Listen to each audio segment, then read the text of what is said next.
9 கோளும் ஒன்றாய் காண அங்கு கற்பகம் என்னும் கடவுளின் மெய்யில்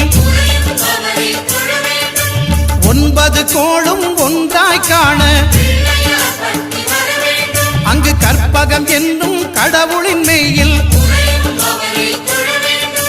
சூரியன் முதலாய் 9 கிரகமும் பலவித குணங்களை கொண்டிருக்கும் எங்கள் கற்பக தருவில் அவை வரும்போது ஒன்றாய் சேர்ந்து பலனளிக்கும்.